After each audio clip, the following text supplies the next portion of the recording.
Hello and good afternoon, everyone. My name is Bianca Samuel-Reid, and I am the creator and workshop facilitator of Kuumba Kids, an African-centered arts program for young children that teaches African history through art and through creative, mindful workshops. But before I begin, I just want to say thank you so much to the London National Park City for funding our project this summer called the Mindful Arts Family Fun Day. But a bit more as well before, there was actually 3 of us. There's also Nicola Harvey, who is one of the practitioners that contributed to the Mindful Arts Family Fun Day, and she's not here today, but she'll definitely want to be here as well. Let's go. So this was our summer project that we did. In July the 27th, the Mindful Arts Family Fun Day. So this summer we had beautiful weather, and so we were planning our outdoor activities, so a day of really fun, holistic, mindful workshops for children, but it just so happened that on this day, it was pouring down with rain. So we had to move this outdoor, activity inside, but it was still really good. So I'll just show you. So I led the nature-inspired arts and crafts. Can you hold this for a second?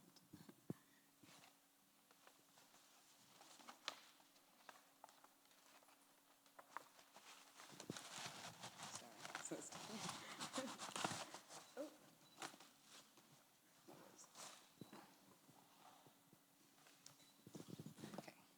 So I led the nature arts-inspired arts and crafts, and this started from a really small idea that I was kind of just speaking with Amani. I was like, I really want to run a workshop for children where they really connect with nature, really connect with their bodies and understand their responsibility. So this workshop was about children decorating a pair of lungs, and they can decorate it with found objects, so with leaves, with seeds, and kind of just general things that they find.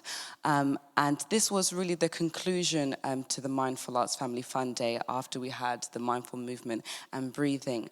And as soon as we did this workshop at the end, the children immediately got it. They were like, this is our lungs, we breathe, and they understood the responsibility and the connection in terms of, when we breathe in, the oxygen is coming from the trees, that intuitive connection. And it was so beautiful for them to really, just understand it and, feel more excited and want to investigate a bit more and just find out, what's this plant, what's this, flower, and see, sycamore trees. So that's what we did at the end of the day. And then I'll just hand you over to Amani, my co-creator, and she can talk a bit more about what she did. Hi everyone, so my name is Amani Eke. I'm just going to go over a little bit about what I do day to day. So I run a not-for-profit called Project Yogi, and what we do is work with young people, teaching them yoga, mindfulness and social-emotional well-being. So I go into schools, I also work with organisations, and that is really just to support young people in staying active, getting active and staying active, supporting mental health and also social-emotional well-being, and also to support school attainment. So that's what I do on a day-to-day. So I came together with Bianca and Nicola to put together this day of mindfulness, mindful creativeness.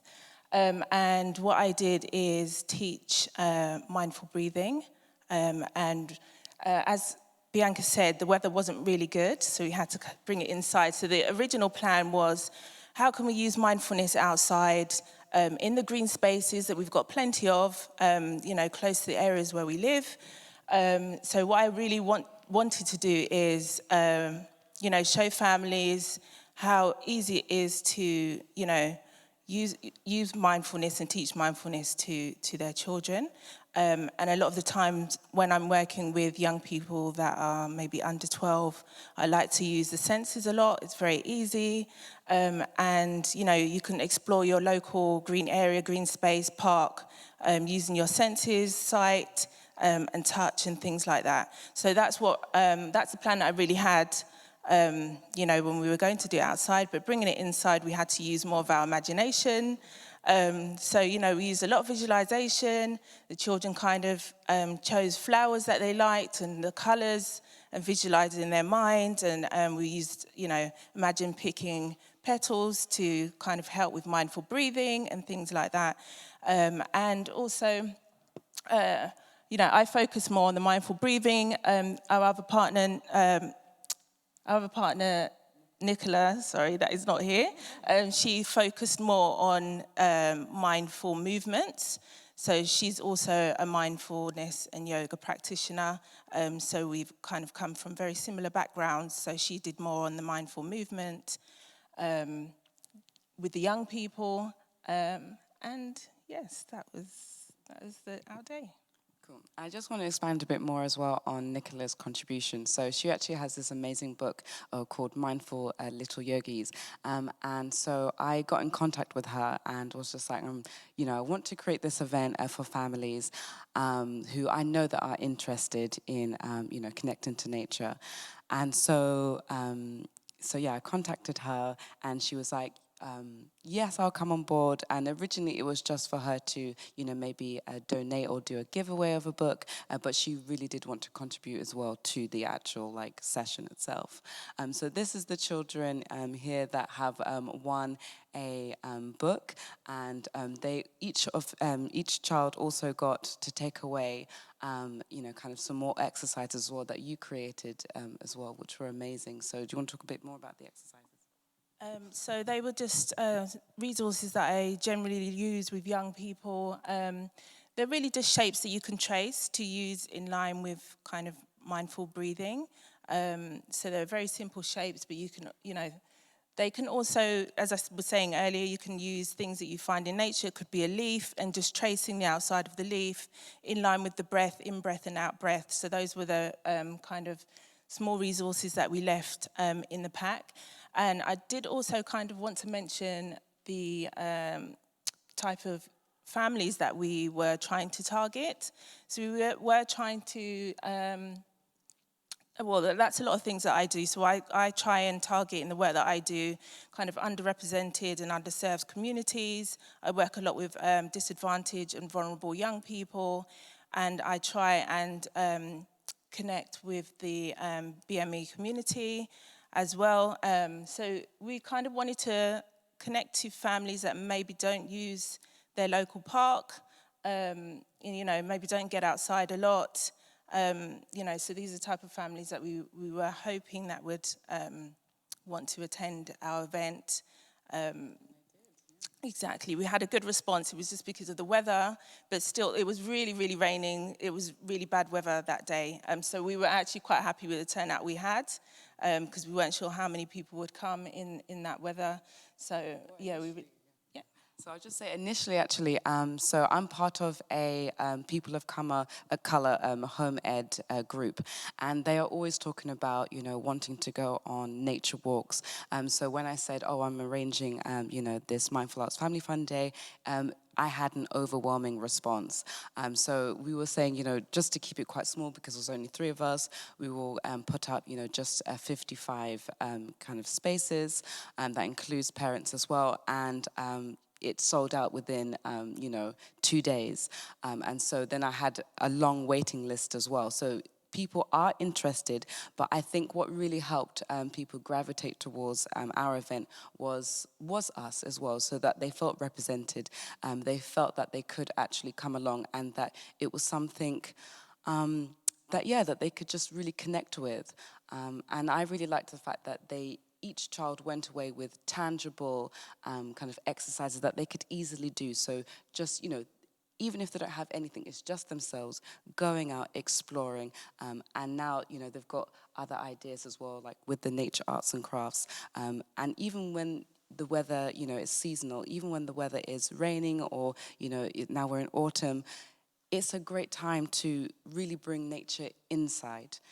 You're bringing in plants, you're looking at just what's going on around you. So that was our day. And just want to quickly talk about our fantastic team that we had. So just on the left here, we have my sister, who is Kelly Samuel. So she is a teacher. She is an SEND teacher.